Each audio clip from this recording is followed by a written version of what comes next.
Tu peux acclamer en train de surveiller ton voisin. Il fait aussi bien que toi.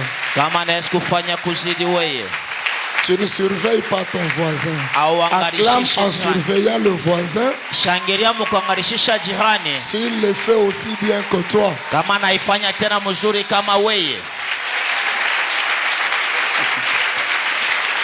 Ok. Merci d'avoir acclamé pour moi. Parce que j'ai jeté un coup d'œil au ciel. Ce que tu fais là, Dieu n'agrée pas. Ça maintenant, ça commence à ressembler un peu. Merci, que Dieu nous bénisse abondamment. Et nous pouvons nous rasseoir.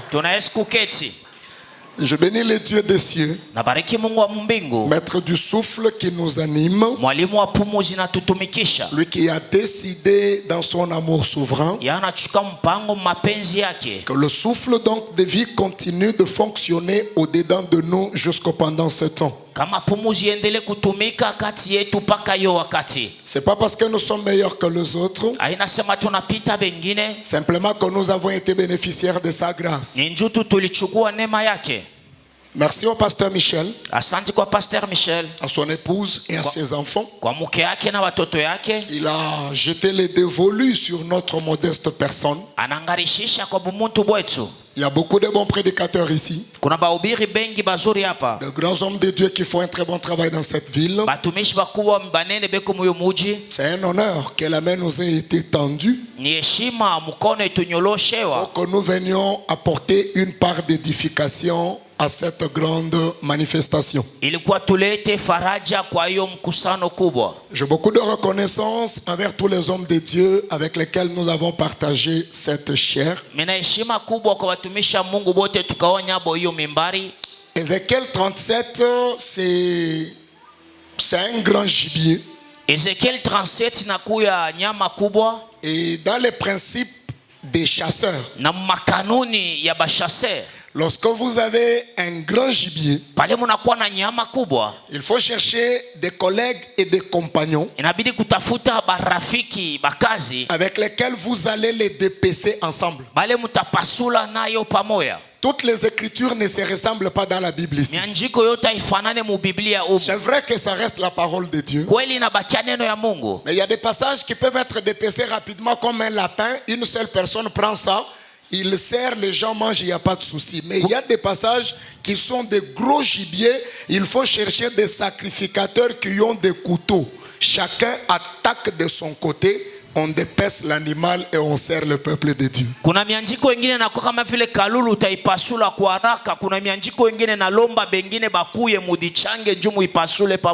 J'ai apprécié la grâce de Dieu sur tous les orateurs qui sont passés. Et j'honore également tous les serviteurs et toutes les servantes de Dieu. Ceux qui ont travaillé de diverses manières et même ceux qui n'ont pas travaillé. Par vous, Dieu a fait des choses que les gens n'ont pas vues. Merci pour votre présence, pour votre onction et pour votre partenariat.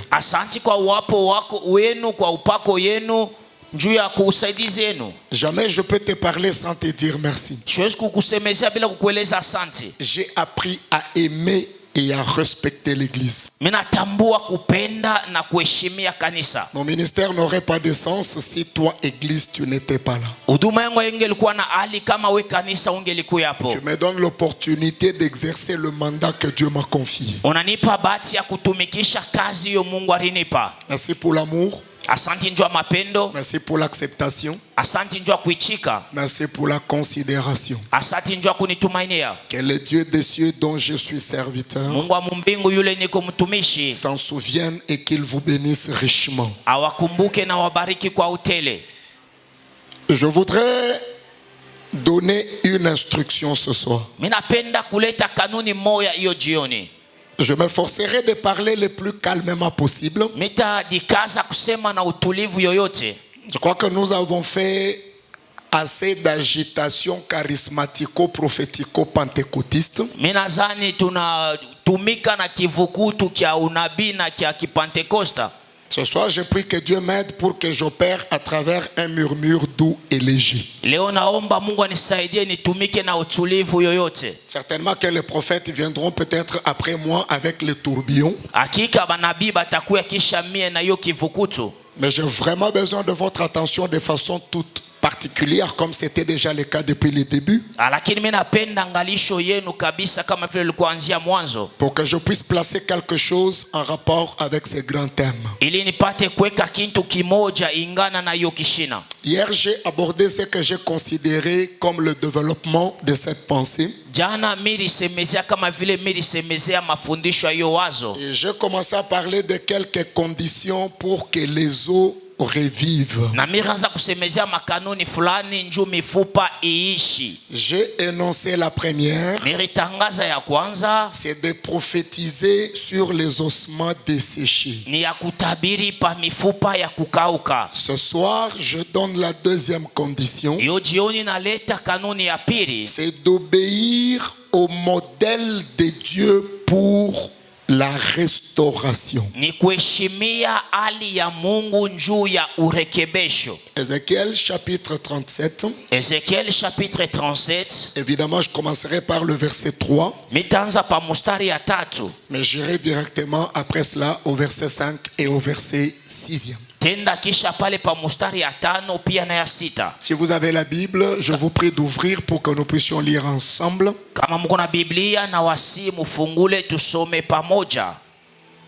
Électronique ou en format papier, ouvrez quand même. Chez nous, chaque mercredi, nous avons études bibliques. J'expose sur un sujet que j'annonce depuis le dimanche. Et puis après, les gens posent des questions. Je ne suis pas seul à répondre. Dans la salle, tout le monde peut demander la parole et répondre. Mais la condition pour participer, c'est d'avoir une Bible et un bloc-notes. Donc ce soir, avec ou sans Bible, nous allons te supporter. Je serai rigoureux avec toi si Dieu permet que je revienne l'année prochaine à la même époque. Je vais lire dans ma version de l'abbé Crampon. Puis il me dit, fils d'homme, ces os pourraient-ils bien revivre? Et je répondis, Seigneur éternel, tu le sais. Verset 5. Puis la parole de l'Éternel me fut adressée en disant, je sais que Louis II vous a mis beaucoup de choses au verset 5. Ici je passe au verset 6 déjà. Et je mettrai des nerfs sur vous.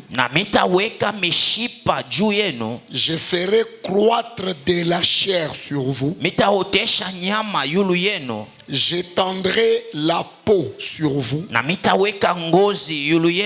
Puis je remettrai l'esprit en vous. Et vous revivrez. Louis II dit, et vous vivrez. J'aime ma version parce qu'elle dit, et vous revivrez. La nuance, c'est que lorsqu'on dit que vous vivrez, ça suppose qu'on parle à des gens qui n'avaient jamais vécu et qui viennent à l'existence. Lorsque ma version dit vous revivrez, on parle à ceux qui ont vécu, qui sont tombés dans la vallée, qui sont devenus ossements desséchés et qui reçoivent la promesse de vivre de nouveau. Et ça respecte l'esprit du contexte. Parce que dans le respect du contexte, les ossements desséchés, c'est le peuple d'Israël qui florissait dans le territoire de son pays, à Jérusalem et à Canaan, mais qui a été déporté par Nebuchadnezzar, qui s'est retrouvé captif donc dans la vallée, mais qui reçoit la promesse de revivre. Que Dieu bénisse la lecture des Écritures. Le texte, comme nous venons de le lire, complète ce que nous avons dit hier. C'est Ézéchiel qui prophétise, mais c'est Dieu qui agit. Je voulais entendre un amen avant de continuer. C'est Ézéchiel qui parle, mais l'action qui suit, c'est pas Ézéchiel qui l'accomplit, c'est Dieu qui l'accomplit. Et donc, dans cette marche de la doxa, nous agissons en partenariat avec Dieu. Il te dit simplement de parler. C'était la première condition. Prophétise sur les ossements desséchés. Parle sur ta situation. Déclare sur ta vallée. Lorsque toi tu parles, derrière tes paroles, Dieu entre en scène et il vient agir. Et ça doit t'encourager pour que tu ne te poses pas de questions comme celle de Marie. Seigneur, comment cela se fera-t-il? Le comment, c'est pas ton problème. Toi, crois seulement. Parce que Dieu t'a dit de déclarer. Si tu obéis, tu déclares, tu n'auras rien à faire. C'est Dieu lui-même qui agira à ta place. Mais dans l'action de Dieu, c'est pas une action éparpillée. J'ai tiré attention sur le processus tel que Dieu l'établit. Il dit à Ézéchiel, je mettrai les nerfs, ensuite la chair, puis la peau, et puis l'esprit, et enfin vous revivrez. Moi je me suis posé la question, pourquoi Dieu n'a pas commencé avec la chair, puis la peau, ensuite les nerfs et l'esprit? L'ordre dans lequel ces éléments sont cités n'est pas un fait du hasard, mais ceci explique le processus, la marche, les étapes que Dieu suit lorsqu'il veut restaurer une vie qui s'était retrouvée plongée dans la vallée.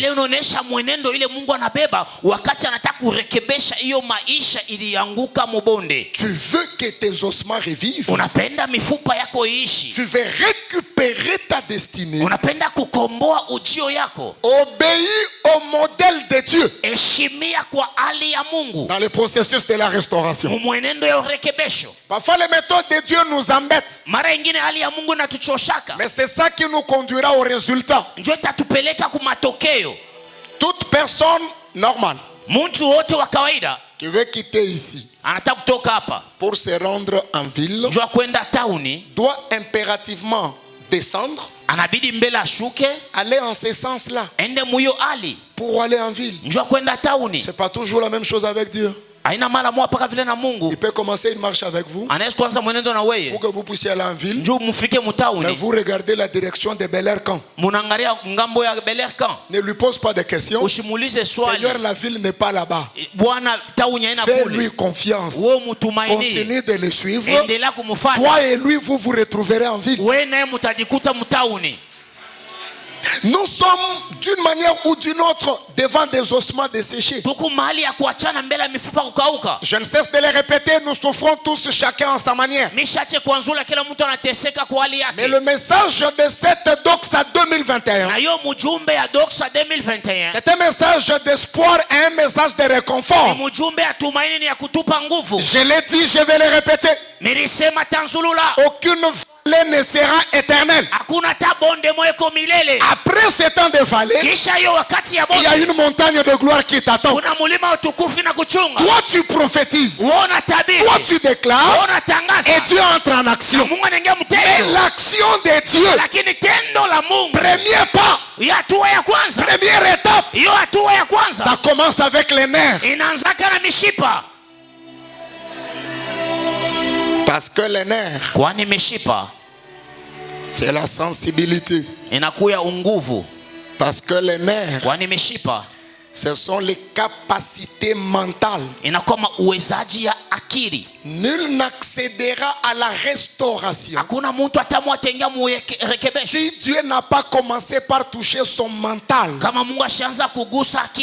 Les choses doivent commencer par changer dans ton mental. Si ça change là, physiquement aussi ça changera. Mais si tu restes médiocre dans la tête, on peut te donner argent, tu n'en feras rien parce que la tête est foutue. Prenez une province riche, établissez dessus un gouverneur qui a un cerveau en retraite et qui va s'entourer des ministres avec des cerveaux fatigués. Ça produira rien. Parce que tout se joue sur le plan du mental. Dieu commence avec les nerfs. Parce que tu ne sortiras pas de la vallée si tu ne prends pas conscience que tu es dans la vallée. Et si tu ne réalises pas que la vallée ce n'est pas ta place. J'attendais un amen avant de continuer. Dieu touche les nerfs. Il commence par là. Parce que ça se joue sur le mental. J'ai vu des athlètes professionnels de haut niveau arracher des victoires impressionnantes dans le moment limite quand plus personne n'y croyait. Ne me lapidez pas si je prends l'exemple que je vais prendre. Celui qui osera m'attaquer, je vais lui opposer l'apôtre Paul. Parce que là je vais prendre un exemple du football. Acceptez ça, je suis dans le bon. Parce que le frère Paul a dit en son temps que l'athlète n'est pas couronné s'il n'a pas combattu selon les règles. Au temps de l'apôtre Paul, il n'y avait pas de télévision pour qu'il suive les Jeux olympiques à la télé. Il n'y avait pas internet pour qu'ils suivent par internet. Je soupçonne très sérieusement que l'apôtre Paul allait au stade de temps en temps. Il voyait comment se faisaient les Jeux olympiques. C'est comme ça qu'il avait maîtrisé ces choses. Parce qu'il y a des gens avec une sainteté fabriquée. Dès que vous prenez un exemple comme ça, non, vraiment on a parlé de choses souillées. Non. Toute la nature, c'est le livre de Dieu par lequel il nous enseigne. J'ai vu en 2014 le Real Madrid se battre pour arracher sa 10e couronne en Ligue des Champions. L'Atlético qui lui a marqué un but dès le début de la rencontre.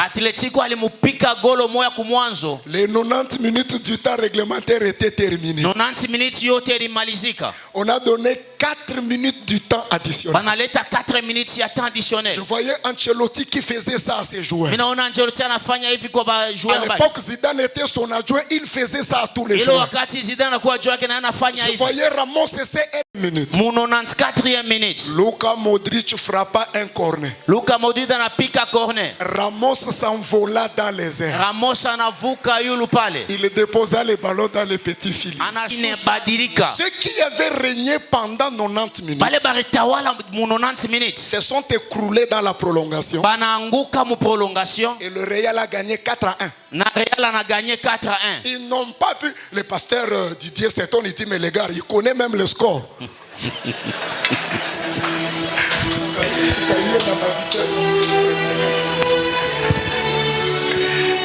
Et donc, le mental, c'est quelque chose de très important. Même dans la marche spirituelle.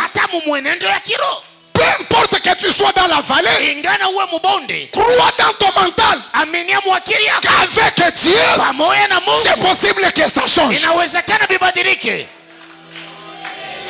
Lorsque le diable veut t'affaiblir, il attaque ton mental. Il veut que tu te décourages là.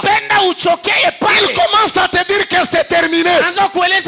Dieu m'a envoyé ce soir pour dire à quelqu'un, même si tout le monde avait dit que c'est terminé, ainsi parle le Seigneur éternel, ce n'est pas encore terminé. Ah bon sang, j'avais promis de parler calmement. Je reviens. Et quand je parle du mental, je suis dans le domaine de la pensée.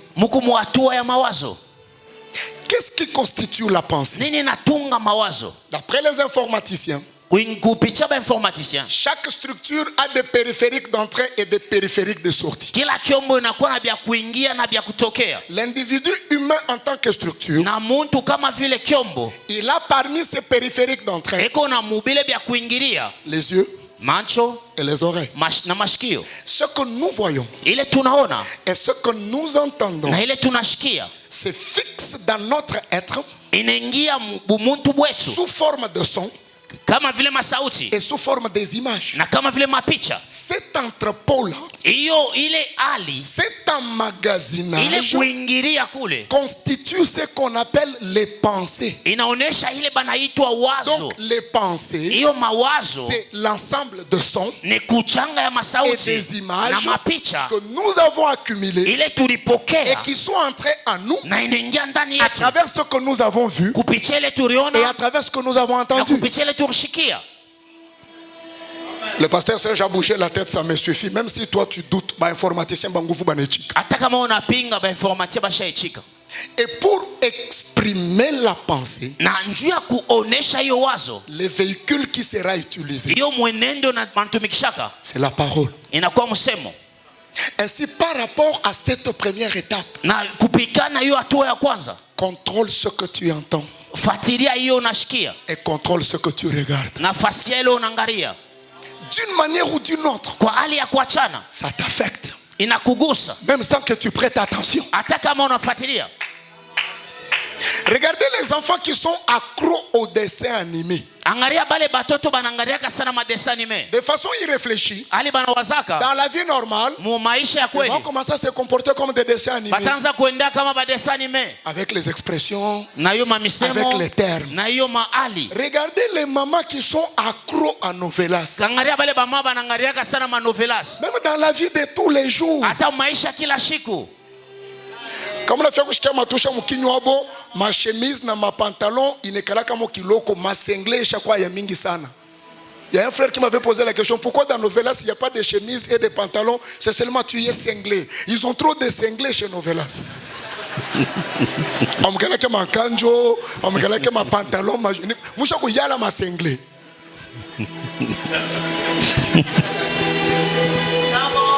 Ce que vous entendez et ce que vous voyez affecte votre être. Le frère Paul, comprenant ces choses, écrit aux Philippiens, chapitre 4 verset 8, il leur dit au reste, frère, que tout ce qui est frère, tout ce qui est honorable, tout ce qui est pur, tout ce qui est juste, tout ce qui est aimable, tout ce qui est digne d'approbation, tout ce qui est digne de louange, soit l'objet de vos pensées. N'est-il pas dit dans les Saintes Écritures que l'homme est ce que sont ses pensées? Nous tendons vers l'atterrissage de cette doxa. Pose-toi la question. Quel est ton état mental? Est-ce que tu as un mental faible ou tu as un mental d'acier? Expliquez la pierre de Jacob à Bethel comme vous voulez, je ne refuse pas. Mais j'ai vu là aussi l'enseignement sur un mental d'acier. Les gars en train de fuir son frère. Il doit passer nuit à cet endroit. Il prend une pierre. Il en fait son chevet. Je me pose toujours des questions. Est-ce que ces gars avaient besoin de dormir? Quelqu'un qui a marché à pied, qui veut se reposer, il prend la tête, il met sur la pierre. Le langage de Dieu avec Jacob, c'était que là où je pars, j'ai jamais été là. Les conditions où je suis, ce sont des conditions difficiles. Mais j'ai un mental de pierre. Rien ne m'arrêtera. Et j'irai jusqu'au bout. Dieu a besoin d'hommes et de femmes qui ont un mental d'acier. Même si c'est compliqué, parce que l'Éternel a ordonné, continue d'avancer. Même si c'est difficile, continue d'avancer. Lorsque cette doxa se terminera, la gloire de l'Éternel apparaîtra dans ta vie. Encouragez-moi avec un amen bien, je vais encore bien parler. Le mental, tous ces jours-là, et donc surveille ce que tu entends. Ne laisse personne souiller tes oreilles. Ne laisse personne souiller tes yeux. Tous les discours ne sont pas écoutés. Lorsque quelqu'un t'approche avec un discours bizarre, avec un discours alarmiste, avec un discours de fainéant, avec un discours abracadabra, avec un discours décousu, fais comme David. Détourne-toi de lui. Protège tes oreilles pour que tu ne sois pas rempli de pensées négatives.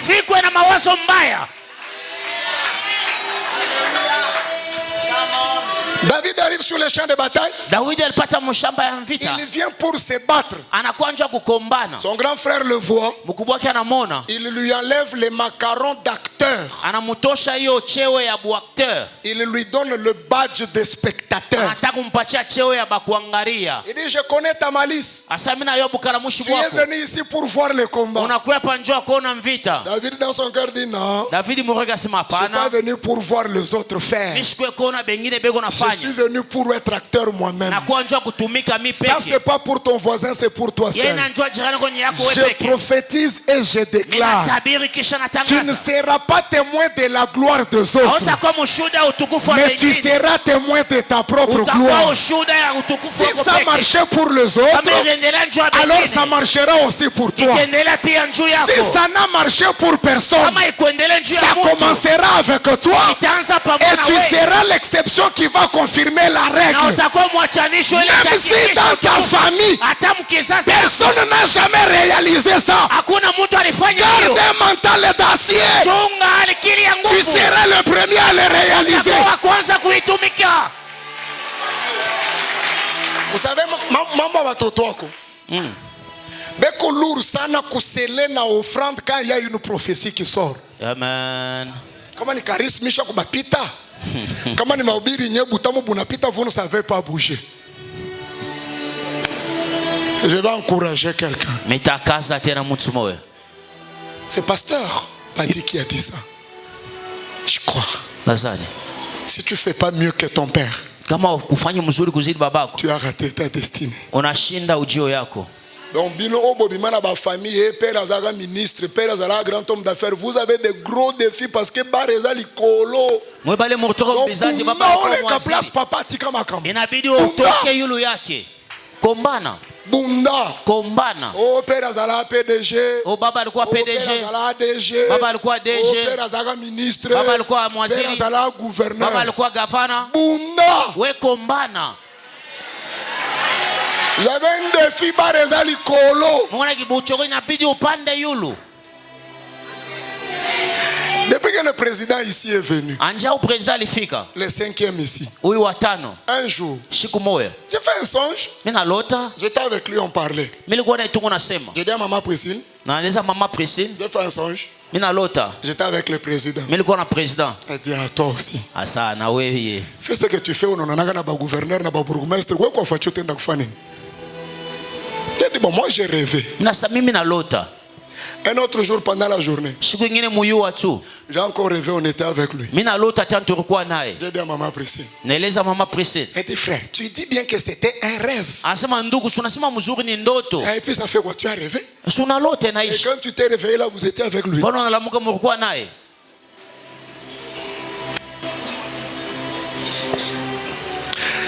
Ne néglige pas toute cette grandeur que tu as vue en rose, dans les songes, dans les rêves, dans les prophéties qu'on t'a données. Ne néglige rien. Un jour, ça s'accomplira.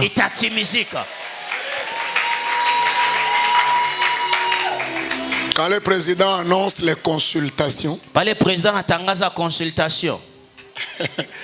le protocole m'envoie une invitation. Évêque docteur Elitou Dikonka. Le président veut vous consulter. J'ai couru. J'ai dit à maman Priscille. Ndoto et latinzoto.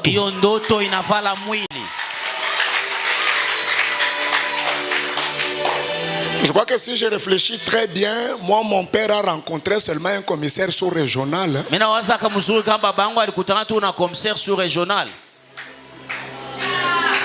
Ça s'est arrêté là. Le mental va te permettre d'avancer même quand tout est noir. Ça, je ne dis pas tout le monde, c'est pour toi seul. Même au nom de la foi, Dieu ne nous a jamais garanti la facilité. Dieu nous a garanti la possibilité. La Bible n'a pas dit que tout est facile pour celui qui croit. Mais la Bible dit que tout est possible. Ça peut paraître difficile, mais ce n'est pas impossible.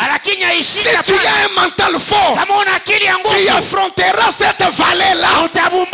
Tu prophétiseras et tu entreras en action. Ce que tu as cherché sans trouver, tu vas le trouver sans le chercher. Voilà pourquoi Dieu commence avec les nerfs. Et dans ce domaine-là, quand Dieu touche les nerfs, quand Dieu touche le mental, nous commençons à voir autrement. Quelqu'un dit avec moi voir autrement. S'il te plaît, répète-le, dis avec moi voir autrement. Dans le processus de la restauration, quand Dieu commence avec les nerfs, il touche ton mental. Il te donne un mental de gagnant.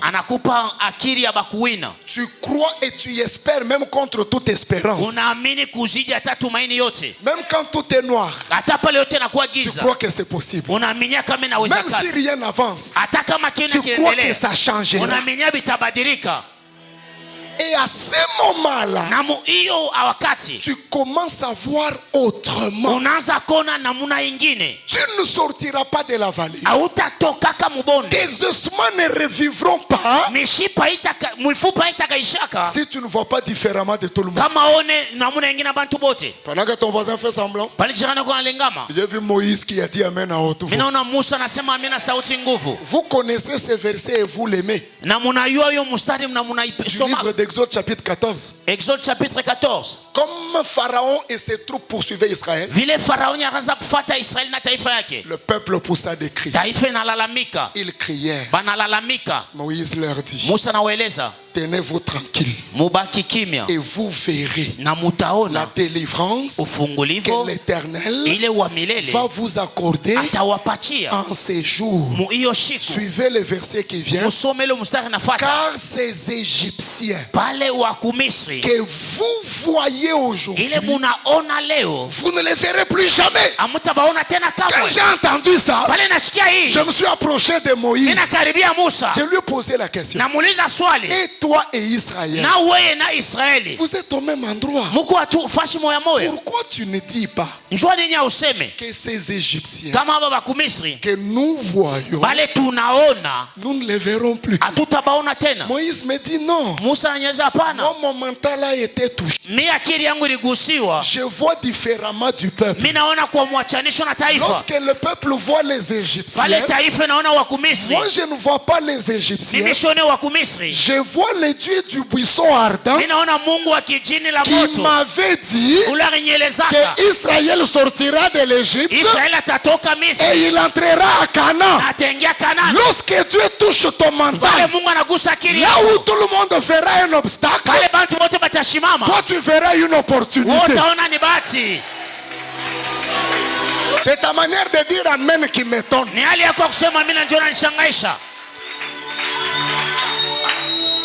Israël voyait les Égyptiens, mais les regards de Moïse voyaient le Dieu du buisson ardent qui lui avait dit que vous sortirez de l'Égypte, vous entrerez à Canaan. Moïse était accroché à ça. Les obstacles ne l'ont pas découragé. Je prophétise et je déclare que la destination que l'Éternel t'a pointée, quels que soient les obstacles du parcours, tu y arriveras. Quelles que soient les attaques dans les chemins, tu y arriveras. Dieu n'avait pas dit à Moïse, tu sortiras Israël pour mourir dans la mer Rouge. Je m'en fous de la mer Rouge. Je m'en fous du désert. C'est lui qui t'a sorti d'Égypte, t'amènera jusqu'à Canaan. C'est un problème de mental. Crois celui qui t'a parlé. Au-delà des obstacles, vois l'Éternel qui t'a parlé.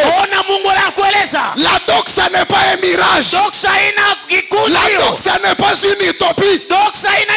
La doxa n'est pas un mensonge. La doxa c'est une réalité. La gloire éclatante. La gloire impactante. La gloire impressionnante. Même si c'est noir aujourd'hui, tu vivras cette gloire. Quand le mental est touché, tu vois autrement. Toi tu n'es pas monsieur tout le monde. Tu n'es pas madame tout le monde. Si tout le monde a échoué, ça ne te regarde pas. Même si ton père a échoué, tu as porté le nom de ton père, mais tu ne portes pas ces malédictions. L'échec de ton père ne te regarde pas.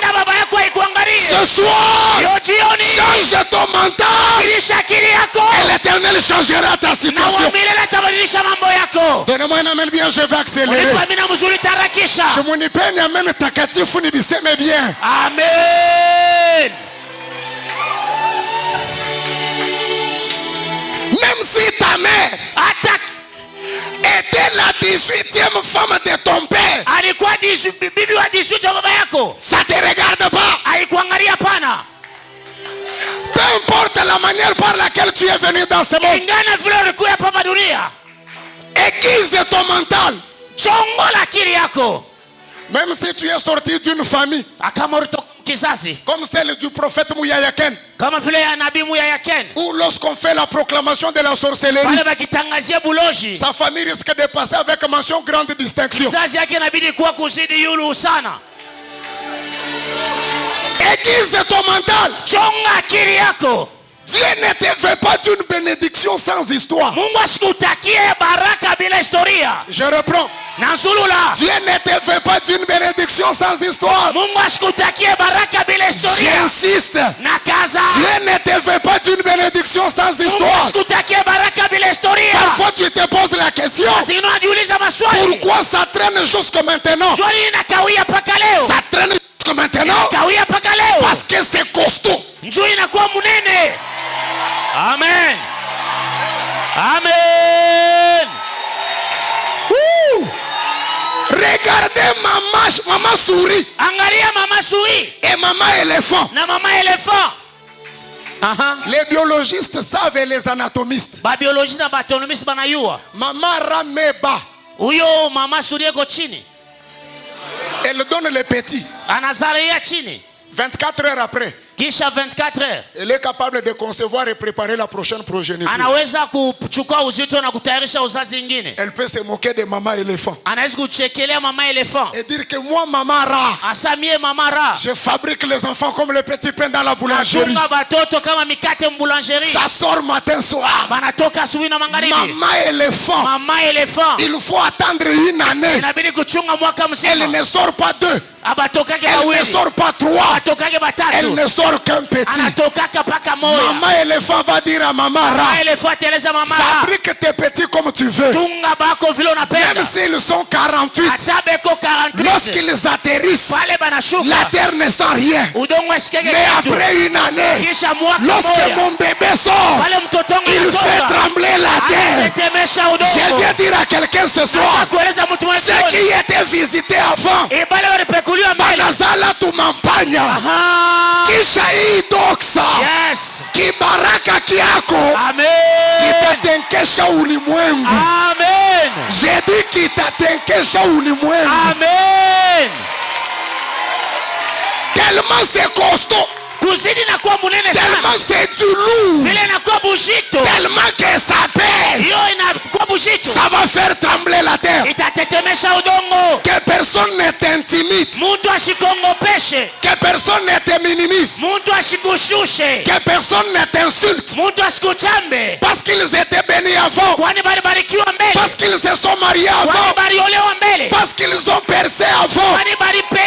Demandez à tous ceux qui étaient bénis. Chacun a une histoire. Ce soir, je prophétise et je déclare que ton temps est arrivé. Même si le diable est d'accord, même s'il n'est pas d'accord, tu monteras, tu perceras, tu te marieras, tu verras la gloire de Dieu, tu nageras dans la doxa. Pendant que tu dis Amen, la doxa s'abat sur ta vie.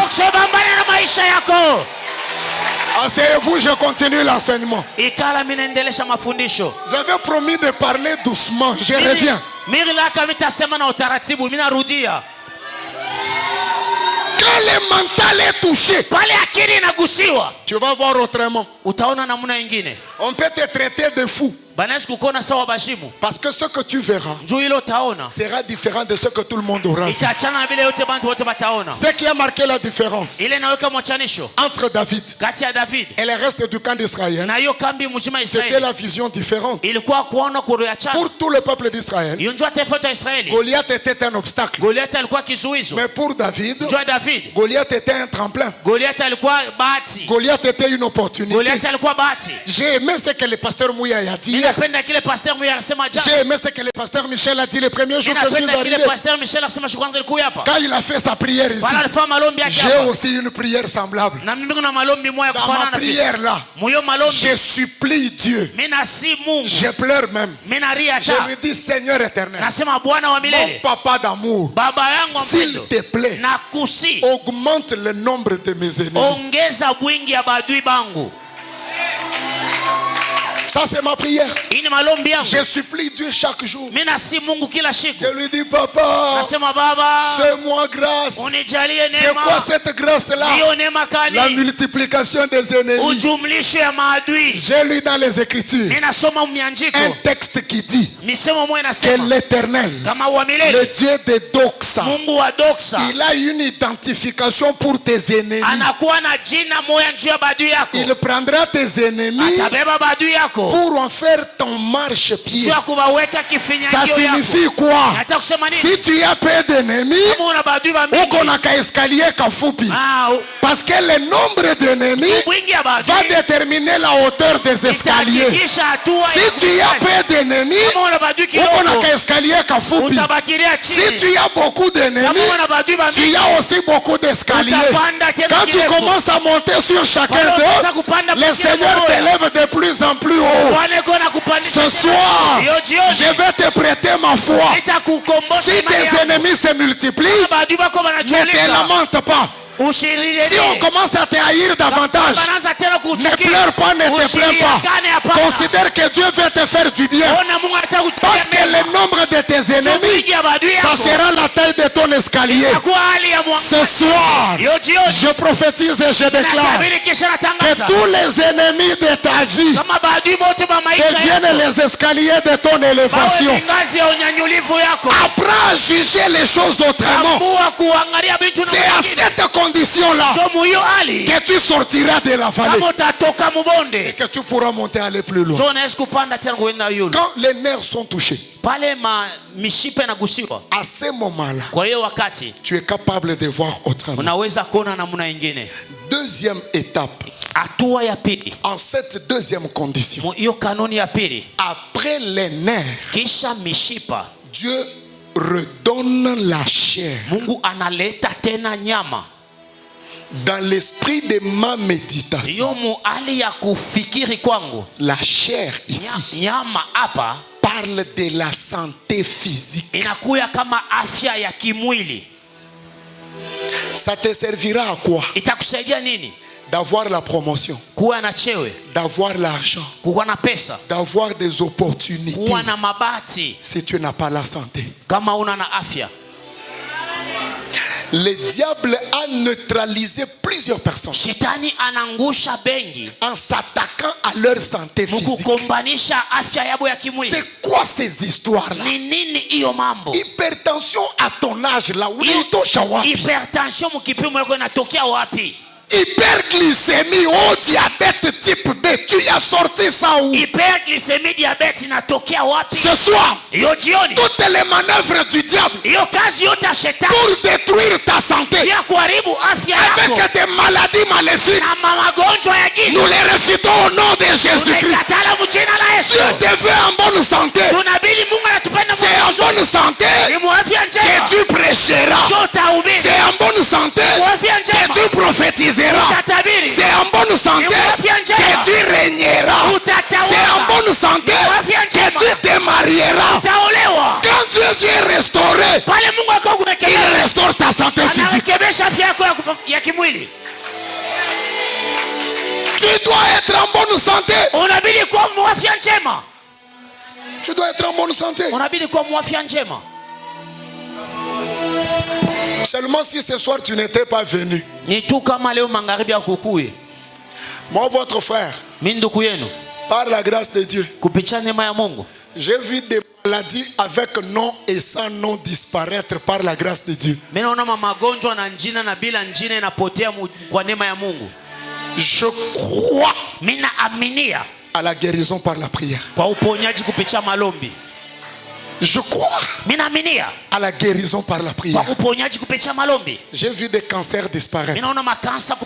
J'ai vu le sida partir. Lorsque le policier Didier est venu témoigner, l'église était étonnée. Moi aussi j'étais étonné. Sa femme était morte depuis 4 ans. Sida établi, confirmé. Lui il est venu, on avait un marathon comme on fait l'action. Un soir je prêche comme je prêche. J'ai dit aujourd'hui, seulement si tu n'étais pas venu, tous ceux qui sont entrés ici, personne ne sortira malade. J'ai parlé de liste des maladies en désordre. Nous avons prié. Nous avons fini le culte. C'est 2 semaines après. Un dimanche nous sommes à l'église. Quelqu'un écrit un papier, il veut témoigner. Il monte devant, il chante, il danse. Après il dit, j'étais ici il y a 2 semaines. Le pasteur a prêché. Il a dit, moi j'étais là. J'étais déjà sous antirétroviraux. Mais j'ai cru à ce qu'il a dit. J'ai saisi cette parole. Et quand je suis sorti d'ici, lorsque le pharmacien m'a vu, il m'a dit, ah, commandant,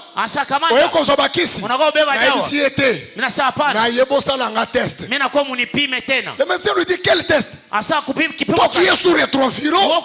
Il dit, non, j'étais dans une église à côté de la poste. Un pasteur a prié pour les malades. Il m'a dit que je suis guéri. Je viens pour vérifier. Le médecin lui demande où? Il lui dit à la ville forte. Il dit chez docteur Tudikonka. Il dit oui.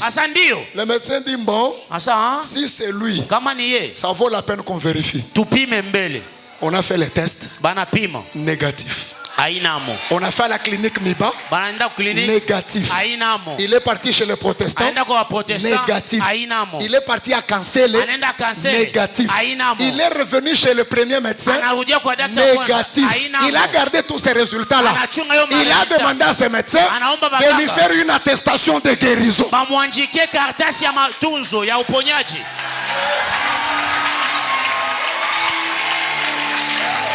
Quand Dieu avait fait, ni l'église, ni moi, personne n'était au courant.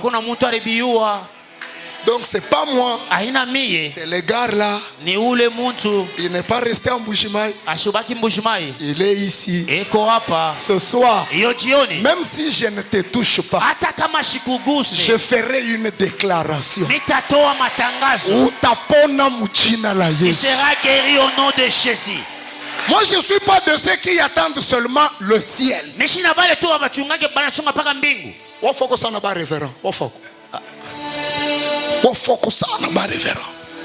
Je l'ai aimé à Kamalondo.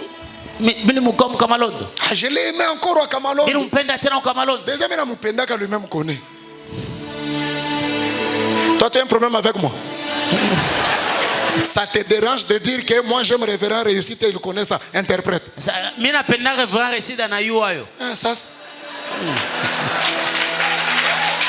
le micro c'est mon micro. Toi tu reproduis tout ce que moi je dis. Amen. Ça m'engage, ça t'engage pas toi. Amen. C'est moi qui assume. Alors je l'aimais encore au Kamalondo. Lorsqu'il a dit, moi les gens me disent que je prêche les choses de la terre, Bandoukou. Maintenant oui, tous les gens qu'on a oui, c'est même belle.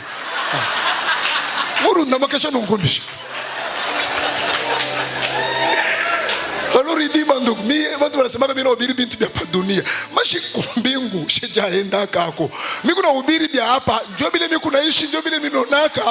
ça m'a fait un bien fou. Il y a les gens qui sont pressés de rentrer au ciel. Parce que vous le savez, non? Au ciel, nous n'irons pas. Mais nous rentrerons. Pourquoi ton voisin ne me croit pas? Quand Israël sort de l'Égypte, il ne part pas à Canaan. Il rentre à Canaan. Because they were from Canaan. And then they go back to Canaan. Et nous sommes venus du ciel. C'est pourquoi nous rentrerons au ciel. Mais ici sur la terre, nous avons des choses à terminer. Ne me précipitez pas de rentrer. Il y a des choses à finir ici. Moi, je ne vais pas être sur la liste des gens qui vont être complexés là-bas. Tu arrives là, les anges s'approchent. Ils te posent la question. Tu viens de la terre. Toi, tu dis oui. Un ange te pose la question. J'avais entendu parler qu'il y avait un véhicule comme ça qu'on appelait TXL. C'était comment dedans? Tu commences à gratter la tête. Tu dis, moi aussi j'entendais seulement ça. Sasa unachana kunini na bale barishaka paka kule. Shi avant kwenda kuishi kule tukunaishi hapa. Sasa il faut vyote vya hapa tubimetrize, tubikolonize, tubinyonge. Kwa sababu kama tunaenda na hamu yote isha kuisha. Maneno ya hapa duniani make tumeimaliza. Amen.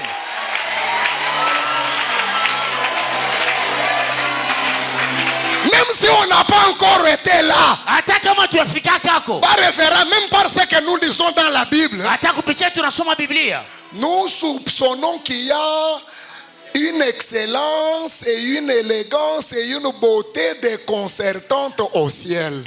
Alors moi je refuse d'être habitué dans la médiocrité ici au risque d'aller être complexé là-bas.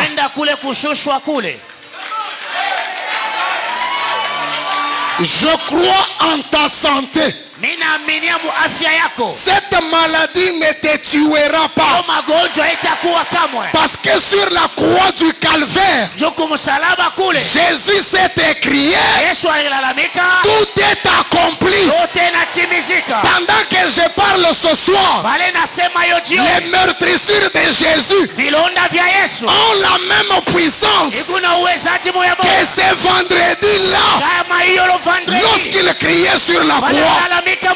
Voilà pourquoi, quel que soit le nom de cette maladie, quelle que soit l'origine de cette maladie, ici et maintenant, reçois la guérison au nom de Jésus. J'ai dit reçois la guérison au nom de Jésus. Je crois en ces choses-là. Parfois, toi, tu n'as pas d'enfant. On prie, tu consultes les prophètes pour qu'on sache ça vient d'où. Non, on savait d'où ça venait. Nous savions d'où ça venait. Parce qu'on s'est marié. Mais on a fait ça pour avoir enfant. Parce qu'une femme est morte, tuée par les sorciers, à cause de notre mariage. Elle me dit, c'était dans une veillée de prière, hein? Les gens venaient, je priais pour eux. Lorsqu'elle arrive, je lève les mains, je prie. Elle commence à pleurer en faisant ça. Je dis qu'est-ce qu'il y a? Elle me dit quand tu pries, je sens qu'on me fouette au pied. Je dis j'ai prié pour beaucoup de gens. Pourquoi toi ma prière devient des fouets? Elle me dit parce que je suis sorcière. Comme ça, sans pression, sans fouet. C'était avec le fouet de la prière, j'ai oublié.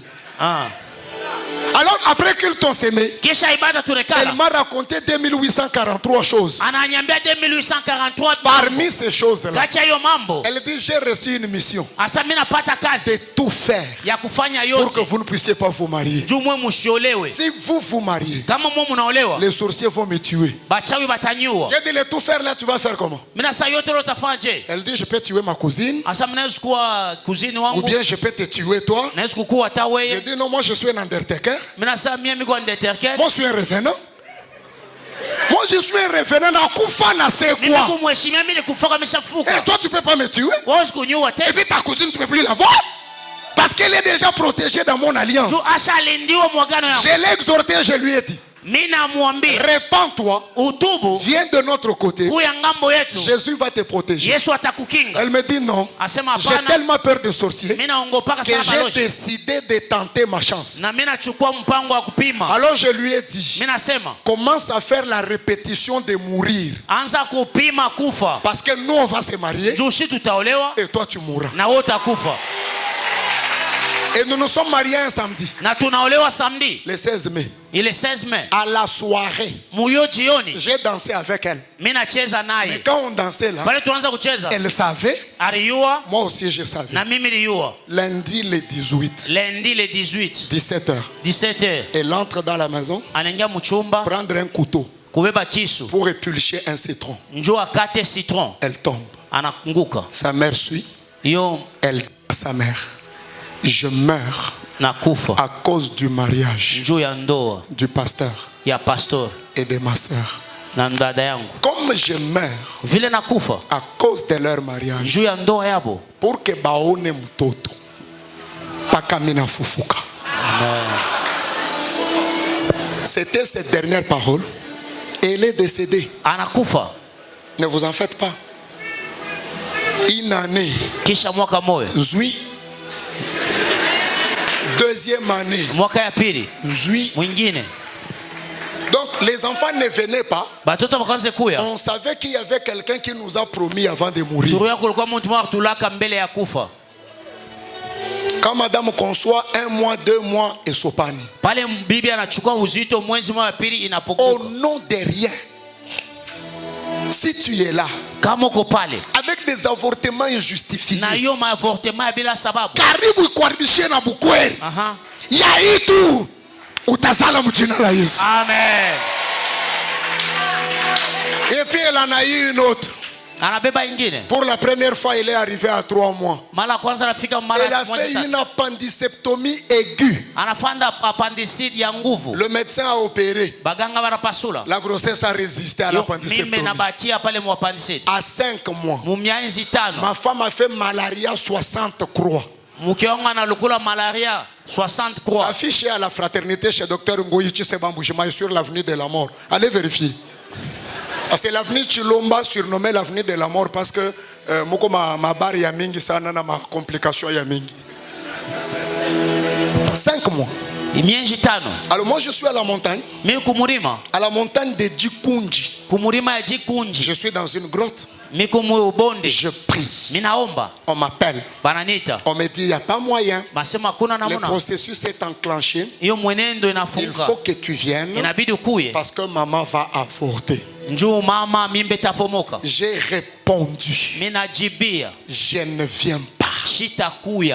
J'ai senti une rage qui est montée en moi. Je me suis agenouillé dans la grotte. J'ai dit à Dieu, son excellence l'adorable monsieur Dieu, avec tous les respects que je te dois, organise-toi pour qu'on ne perde pas cette grossesse. Comme les paroles d'une sorcière nous font pleurer depuis des années, cette fois-ci, si on perd cette grossesse, toi aussi tu me perds. Je vais adorer les dieux des sorciers et je serai le grand prédicateur qui va dire aux gens que la parole d'une sorcière est plus puissante que la parole de Dieu.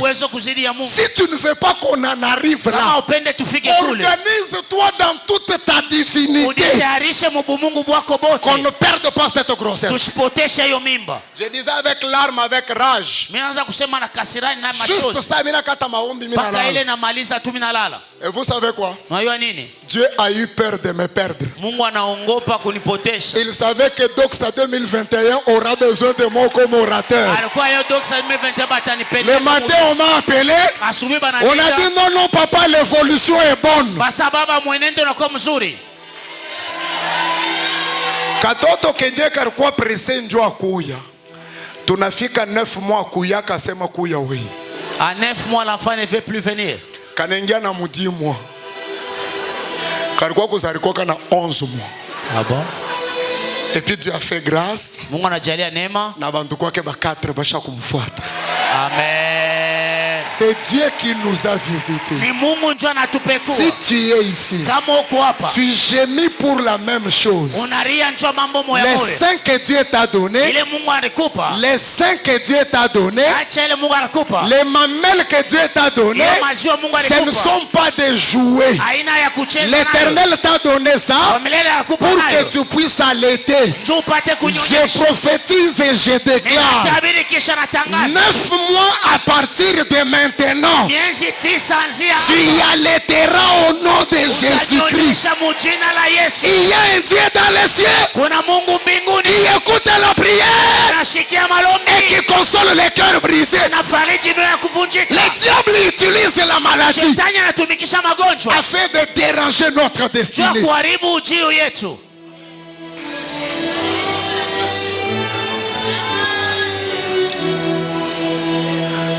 Vous allez lire dans 3 Jean verset 2. Bien aimé, je souhaite que tu prospères à tous égards et que tu sois en bonne santé comme prospère l'état de ton âme. Les choses qui t'arrivent ne sont pas normales. Toutes ces maladies qui dérangent ton équilibre, c'est pas normal. Christ n'est pas mort pour rien. Ne me fais pas attendre Canaan. J'ai vu les enfants d'Israël au milieu du désert. Le Dieu des cieux s'est organisé pour leur faire goûter les produits de Canaan, afin de leur rassurer que kwenye muko mnaenda kuko kuzuri. Amen. Ils quittaient l'Égypte. Ils allaient à Canaan. Mais là dans le désert, Dieu a pris un échantillon de 12 hommes. Il les a envoyés à Canaan. Ils ont pris les produits de Canaan. Banako kupimisha Israël mujangwa.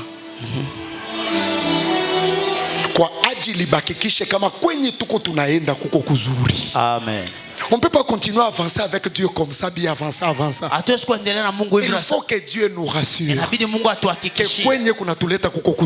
Amen. Donc pendant qu'on est dans ce monde, que Dieu nous encourage avec les mariages. Que Dieu nous encourage avec la bonne santé. Que Dieu nous encourage avec de bons contrats. Ça va nous rassurer.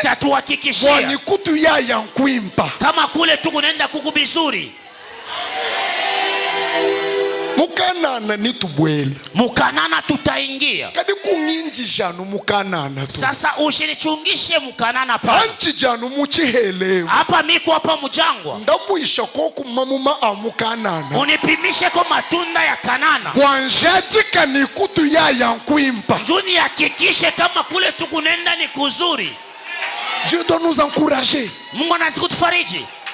Oh non frère, vous voyez, il n'y a pas de problème. Souffrons ici. Nous serons bien à la nouvelle Jérusalem. Qu'est-ce qui te garantit que tu y entreras? Papa. Shima yetu ya mishinda me kwene muyuko kesheto. Amujulu kidi wabwe. Ya mumbingu njoo teringia. Eshima yukuluishi anujulu kidi wabwe. Bukare bukuna kukombanisha paka kumbingu njoo tengi. Amen. Que Dieu nous fasse grâce. Mungu atujalie neema. Qu'il nous fasse goûter. Atupimishe. Ça va nous rassurer. Itatuhakikishia. Bwana kutu ya yankwimba. Kama kule tukunenda ni kuzuri. Après la chair, petit c, Dieu promet de placer la peau. Mungu analaka kuweka ngozi. Lorsqu'on te regarde, pale banakuangalia, on te voit banakuona à travers ta peau. Kupitia ngozi yako. La peau c'est l'enveloppe qui couvre tout le corps. Ngozi inakuwa basha inafunika mwili yote. C'est ça le visible. Njoo yakonekana. C'est la peau. Ni ngozi. Quand Dieu te donne un mental fort, il restaure ta santé. Il doit visiter tes finances pour que ton apparence soit propre. Oh non, frère, vous voyez, Dieu regarde le cœur. Nous ne sommes pas Dieu. Nous n'allons pas regarder le cœur. Nous allons regarder la peau.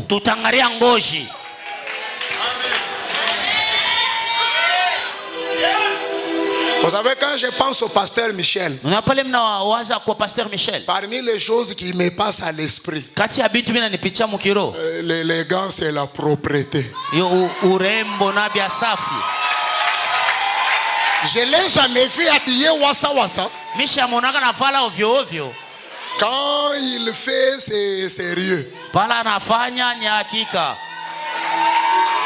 Ce n'est pas pour rien que je m'étais préparé conséquemment.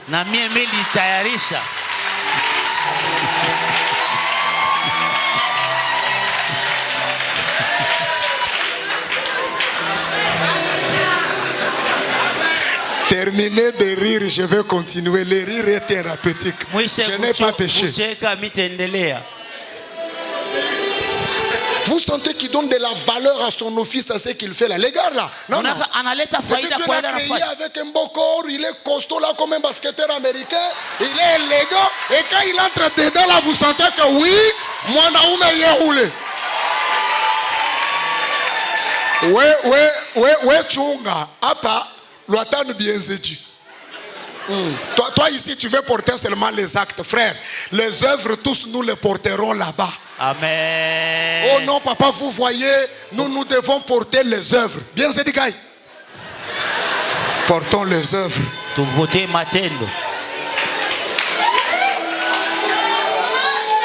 Voilà comme vous voyez, vraiment faire, vous voyez, surtout qu'on a humilité, vous voyez même Jésus. Jésus quoi? Les gars avaient une tunique sans couture.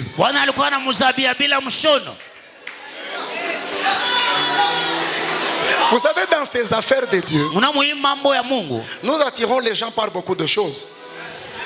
Les uns nous les attirons par l'onction, les autres par les prophéties, les autres par la profondeur de la parole, les autres par l'intelligence, les autres par la propreté. Il y a des invités ici, de toute façon ils ont vu seulement les décors là. Amen. Peut-être il n'y a aucun message comme tel qu'il a touché, mais il trouve seulement qu'avec mon rang, là-bas c'est propre au ministère Génération Joël, je peux commencer à aller prier là-bas. Dieu aime la visibilité. Dieu aime la propreté. Dieu aime la richesse et l'excellence. Ce soir, tous les esprits de médiocrité, je les mets dehors au nom de Jésus. Oh non, papa, nous sommes saints. Sainteté signifie malpropreté.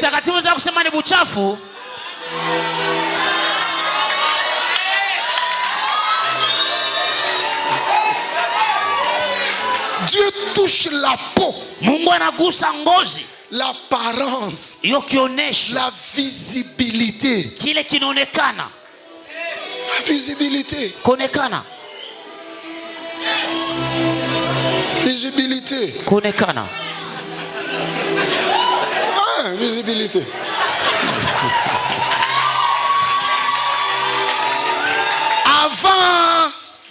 Avant, lorsqu'il y avait coalition, je l'ai vu faire plusieurs discours. Quand il terminait, il rentrait.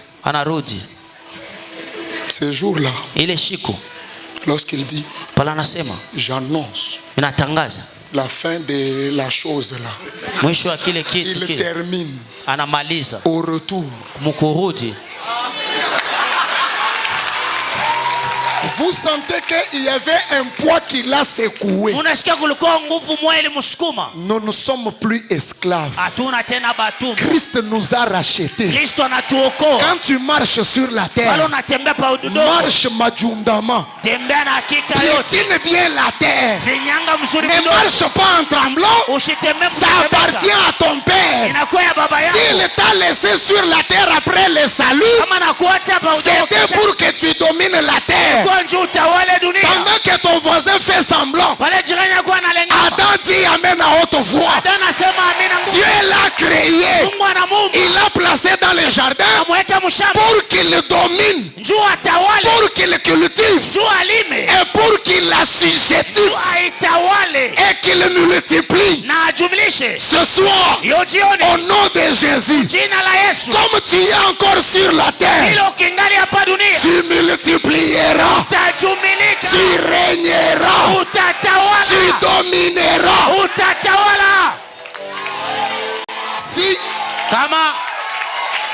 Si la bonne vie sur la terre n'était pas utile, Dieu allait s'organiser pour que dès que chacun de nous est sauvé, il l'enlève de la terre.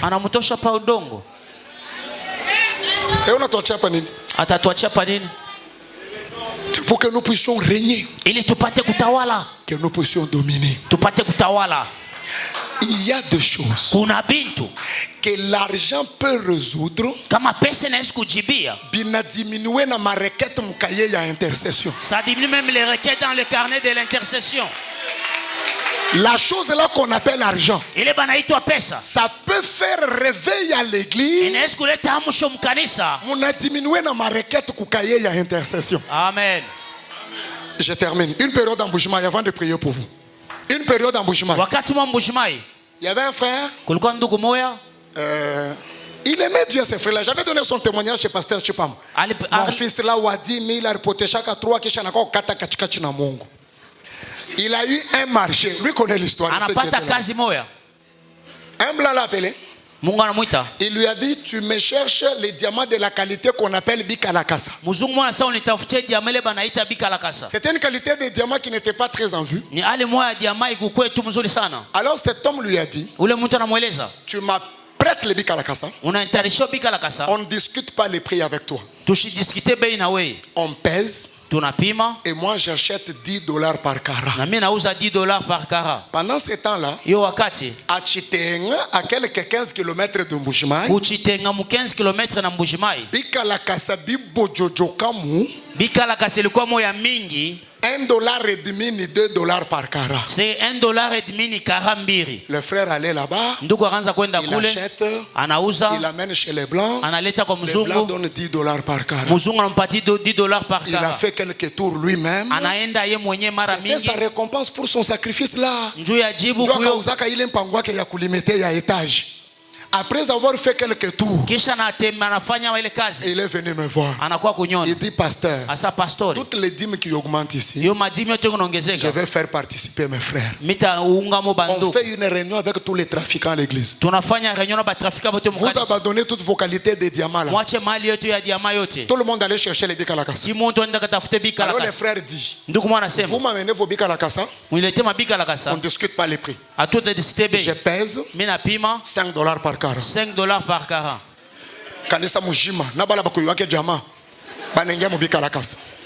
Les gens ont fait argent à l'église. Alors je me suis rappelé une fois, il a collecté les diamants de ses frères. Un grand colis. Il est allé voir son blanc à Kinshasa. Pendant ce temps, nous nous sommes partis à la montagne avec toute l'église. Pendant qu'on était à la montagne, lui, il a vendu. Il est revenu le lendemain. Il nous a suivis à la montagne avec les sacs d'argent. Pendant la pause, on a wekesha bandu kwake mistari wa 48 000, wa 32 000, wa 22 000, wa 33 000, wa 15 000. Sasa vile Mungu alisaidia mwile seansi inafuata. Kabla ya kwanza mambo yote tutamshukuru Mungu na chekumi.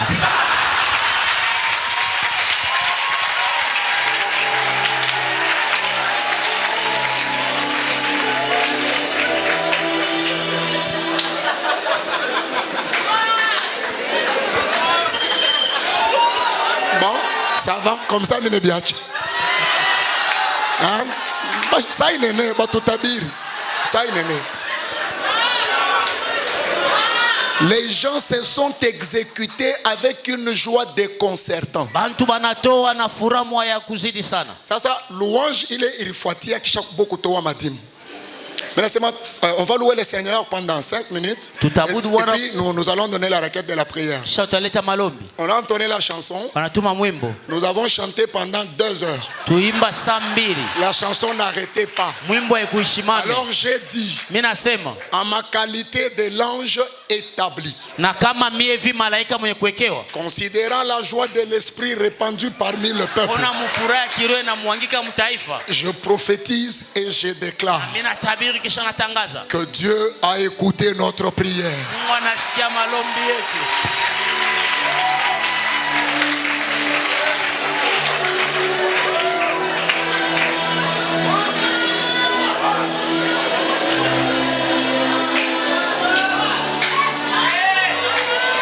Terminé, je vais continuer. 5 minutes et puis je vais arrêter.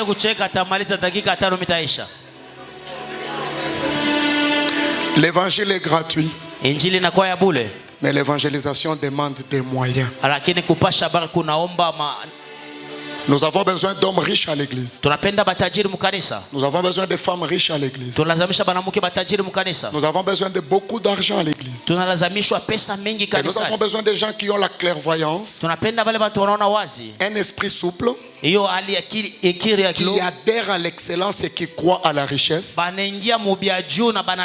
va faciliter l'expansion de l'évangile.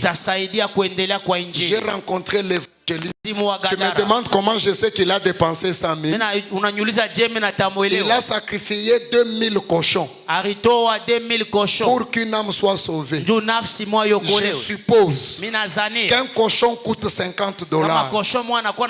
Quand tu prends fois 2000, ça te fait $100 000. C'était ça le budget de la croisade de l'évangéliste Jésus, pour qu'une âme soit sauvée. Aujourd'hui, nous faisons donc ça. Nous voulons gagner 188 âmes. Mais le budget que nous avons investi, c'est moins de $30 000. L'évangile est gratuit, mais l'évangélisation demande des moyens. Je crois qu'il y a des hommes ici, il y a des femmes ici qui ont un cœur, qui ont une volonté, mais parfois dérangés parce que les moyens sont limités. Je prie que toi Dieu te fasse du bien. Tu es capable de mettre $100 000 en jeu pour que l'évangélisation se réalise. Je prends le risque de te faire confiance. Ce soir, que Dieu voie ton cœur et qu'il honore ta foi. Même si tout le monde ne fait pas, que toi seul tu soutiennes l'évangélisation. L'argent nous enlève la honte dans l'évangile. L'argent nous permet d'affronter des portes inaccessibles. Même le pasteur Jésus, il a été soutenu avec l'argent dans son ministère. Il était Dieu. Pourquoi il ne pouvait pas s'en passer? Et quand vous lisez la Bible, l'Écriture dit que l'argent répond à tout. Le Saint-Esprit qui a inspiré la Bible était là. Hein, quoi? C'est que tu connais là, moi aussi je connais ça. Oh non frère, vous voyez, l'argent par excellence, c'est le sang du rachat, oui. Mais ce n'est pas le seul aspect à considérer. Moi aussi je sais que l'argent par excellence, c'est le sang de Jésus. Mais l'argent pécunia ici, dollar et franc congolais, mais bien aimé, ça résout trop de problèmes dans cette vie. Écoute, si ce message ne te plaît pas, parce que tu es tellement spirituel, et toi tu n'aimes pas l'argent, tu aimes la pauvreté, je t'encourage. Je me suis promené dans la Bible. Si tu aimes la pauvreté, tu es dans le bon. Dans la Bible, tu as des repères, tu as des ancêtres, tu as des références. Par exemple, le pauvre Lazare, une pauvreté légendaire connue de tout le monde. Laisse-nous qui croyons à la richesse croire aussi à la richesse. Nous sommes dans la Bible. Nous avons des repères. Nous avons des références. Nous avons des modèles. À l'exemple du père Abraham. Mais ce que je sais, dans la Bible, jamais Dieu n'a été appelé le Dieu de Lazare. Mais le Dieu d'Abraham remplit toute la Bible. Donc choisis ce que tu veux. Dieu est comme l'eau de la régie des eaux. Dieu est comme l'eau de la régie des eaux. Tu vas puiser avec un verre. Il va remplir ton verre. Tu pars avec un bassin, il va remplir ton bassin. Tu pars avec un fût, il va remplir ton fût. Quand tu viens vers Dieu, si ta foi te dit, il sauve mes péchés, il me donne la vie éternelle, ça s'arrête là. Dieu respecte ta foi. Mais si tu crois aussi qu'après avoir pardonné mes péchés, après m'avoir donné la vie éternelle, il peut me donner l'argent, il peut me donner le mariage, il peut me donner les enfants, Dieu va honorer ta foi et il va t'accorder cela. Si tu es dit Amen avec foi, reçois cela au nom de Jésus. Respectez les modèles de Dieu dans la restauration. Il travaille ton mental, il te donne la bonne santé et il te bénit financièrement. Proverbe 3:8 dit, tu recevras une longue vie, mais tu recevras aussi la richesse et la gloire. Je vais faire 2 prières. La première prière, tout celui qui est malade, quel que soit le nom de la maladie, quelle que soit l'origine de la maladie, tiens-toi debout là où tu es. Même si tu ne trembles pas, même si tu ne trembles pas, même si tu ne tombes pas, même si tu ne cries pas, mets foi dans ce que moi je vais dire. Cette doxa a été aussi venue pour la restauration de notre santé. Présente ta main droite devant toi s'il te plaît. Je vais prier avec mon interprète. Seigneur éternel, je prêchais ta parole. J'ai dit à ton peuple que tu nous guéris de toutes sortes de maladies. Oh Jéhovah Rapha, je t'ai vu guérir les maladies qui ont des noms et celles qui n'ont pas de nom. Tu as guéri maman Jackie d'un cancer au col de l'utérus. Tu as guéri maman Joanne Kambombo d'une maladie qui n'avait pas de nom. Tu as guéri Didier de la maladie du sida. Tu as visité autant d'hommes et de femmes stériles. Tu leur as donné la fécondité. Ce soir, je te présente ce peuple. Quel que soit le nom de la maladie, quelle que soit l'origine de la maladie, je proclame la guérison totale, parfaite et accomplie au nom de Jésus-Christ de Nazareth. Que le souffle de ton esprit traverse chaque corps et qu'il soit recréé. Vous ossements desséchés, de la santé délabrée, ce soir, écoutez la parole de l'Éternel. Recevez la bonne santé, recevez la guérison, sortez de la vallée de la maladie au nom de Jésus-Christ. Le cancer est consumé, les myéliomes sont consumés, les kystes disparaissent, le sida est brûlé. Toute forme de maladie reçoit la guérison au nom de Jésus. Asseyez-vous. Protocole mon mouchoir. Je vais prier pour la richesse et la gloire. Je crois en l'argent. Donnez-moi un panier qui n'a pas d'argent. Sortez les choses de la terre ici, enlevez-les. Les choses de la terre, mais très utile pour la vision. Enlevez ça, donnez-moi un panier vide. Je vais prier. Taomba. Je ne vais pas te demander beaucoup d'argent ce soir. Mais je vais te demander l'argent. Avant de faire cette déclaration. La prière d'argent. C'est fait avec l'argent. Je crois en la parole de Dieu. Je crois en la puissance de Dieu. Je vais recevoir tout le monde. Et après je prierai. Mais que personne ne parte. Si je n'ai pas fait ma dernière prière, et si le pasteur ne nous a pas libérés, s'il vous plaît, ne me tournez pas le dos pendant que je parle. Suivez ce service jusqu'au bout. Gisèle, même là où tu es, le Seigneur te visite aussi pour ton mariage. Amen. J'appelle 7 personnes qui viennent déposer $100 dans ces paniers. Pas de promesse, pas d'engagement. Je vais faire prière d'argent. Si vous venez à 7, j'arrête. La première. Merci. La deuxième. S'il vous plaît. Déposez seulement rentrer. Déposez rentrer.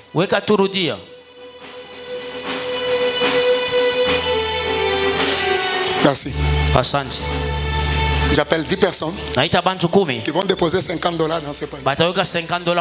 Dans la liberté de l'esprit. Quand tu t'élèves, Dieu te bénit. Quand tu avances, Dieu agrée et qu'il honore. Il en reste 7. J'en veux 10. La quatrième. Quelqu'un vient, ok. 4, 5. Encore 5. 6. Encore 4. 7. 8. Déposez seulement rentrer. 9. La dernière. Déposez seulement rentrer. Déposez rentrer. Déposez rentrer. J'appelle 50 personnes. $20. Reconnais-toi seulement dans ces personnes. Viens pour toi-même. Même si tu y es dehors. Faites-moi confiance. Suivez seulement comme je parle là. Venez. Même l'équivalent franc congolais. Venez. 2. 3. 4. Venez. 5. 6. 7. 8. 9. 10. 11. 12. 17. 18. Rapidement s'il vous plaît. 19. 20. 21. 22. 23. 24. 25. Rapidement s'il vous plaît. 26. 26. Même l'équivalent franc congolais. Quelqu'un vient encore? Merci. 27. En vitesse, merci. 27. J'attends voir. 28.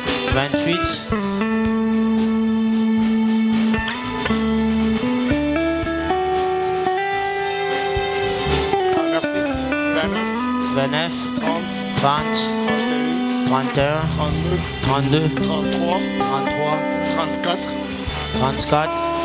Merci, je vous attends. 35. Patientez que je fasse cette déclaration. S'il te plaît. Merci. 36.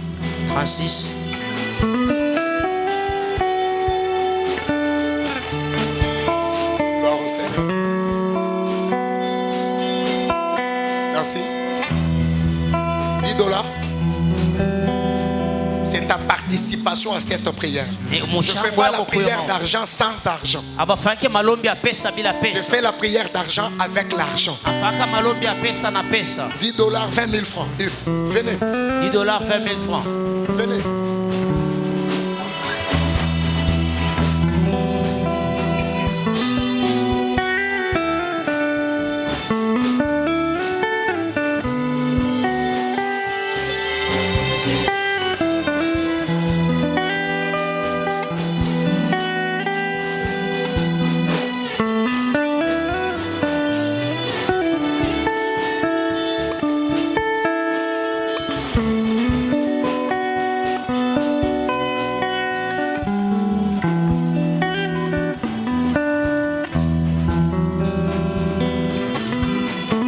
Participe à ces services. Le témoignage de la doxa ça te suivra. Moi, dans ma préparation spirituelle, j'avais dit à Dieu, Seigneur, impacte les finances du peuple.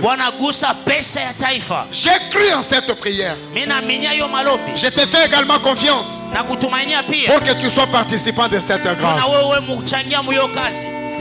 $10, 20 000 francs, 10 000 francs. Viens participer. J'ai fait la prière d'argent avec l'argent. Viens. $10, 20 000 francs, 10 000 francs. $10, 20 000 francs, 10 000 francs. Venez.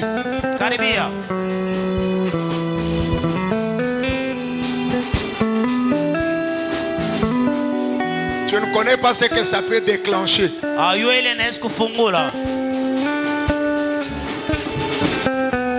Il y a un Dieu dans les cieux qui honore la foi, qui respecte le principe. La valeur d'une offrande ne dépend pas de la quantité de la monnaie. Dieu honore la foi qui accompagne cette offrande. Moi je crois en toi. J'apprécie ton obéissance et j'agrée ton offrande.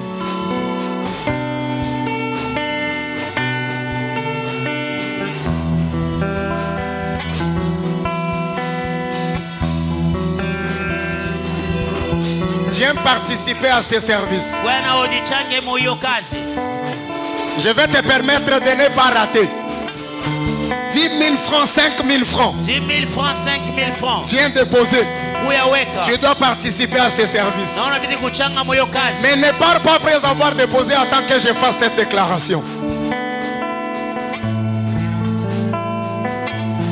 Il y a un Dieu dans les cieux qui voit là où l'homme ne peut pas voir. C'est pour ça que Dieu t'avait amené dans ces rassemblements.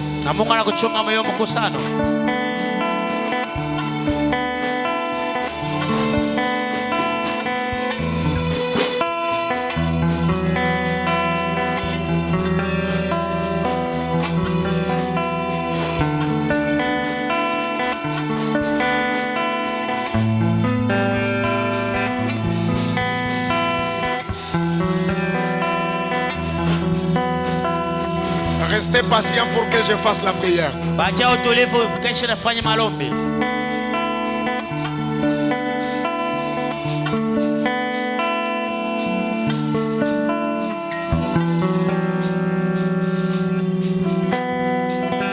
y a un Dieu dans les cieux qui voit. Avancez calmement sans vous bousculer. Je suis patient, personne n'est pressé. Le couvre-feu est déjà repoussé à 22 heures.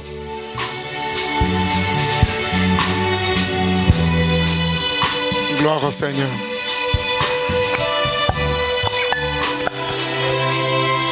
Gloire au Seigneur. Gloire au Seigneur. Gloire au Seigneur.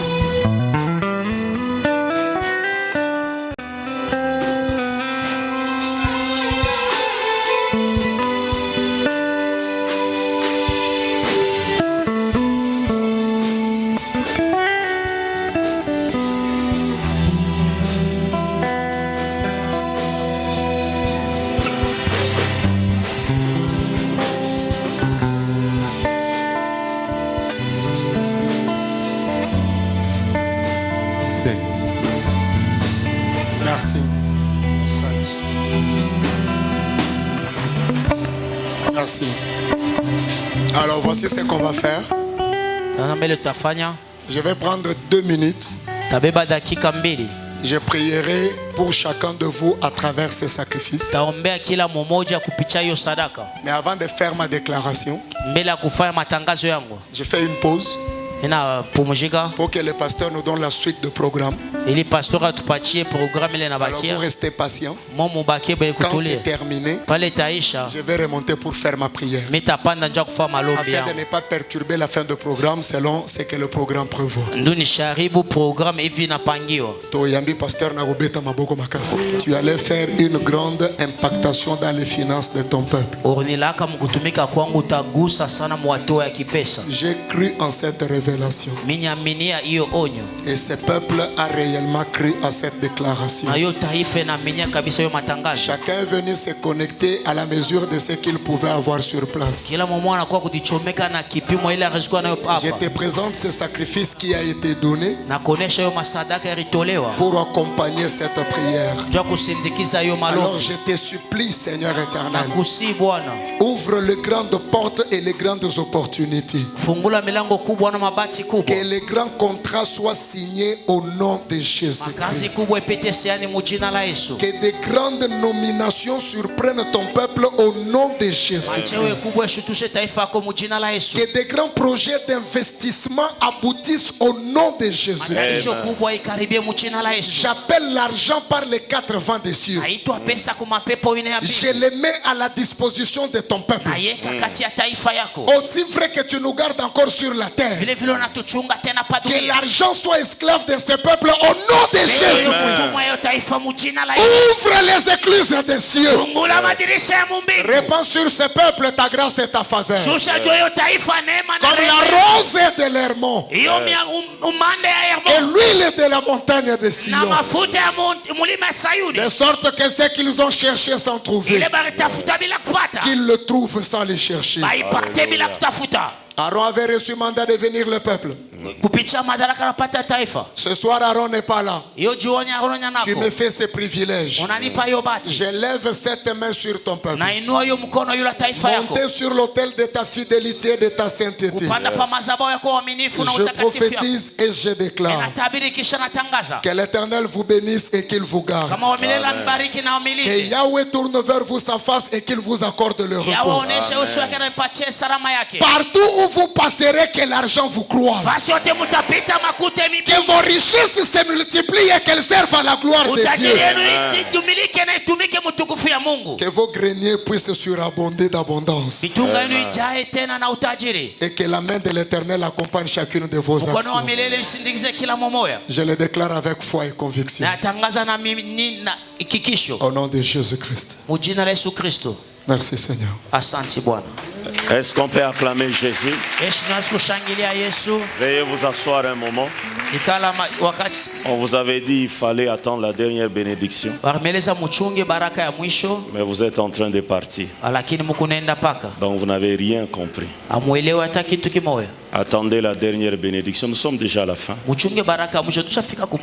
Alors les autres services qu'on devait faire aujourd'hui, on va les faire demain, après-demain, jusqu'à la fin. Amen. Amen. Le docteur vous a béni. Il vous a béni. Est-ce qu'on peut dire merci à son service, à tout son onction? Alléluia. Amen. Alors, docteur, au nom de la génération Joël, nous vous disons grandement merci. Vous nous avez bénis vraiment. Que le Dieu de la génération Joël vous bénisse aussi. Amen. Amen. Alors demain, vous allez me ramener mes bulletins de souscription. Ça fait 3 jours que je donne cela. Si tu as rempli aujourd'hui, ne pars pas, je crois, il y a des paniers, tu vas déposer dans les paniers.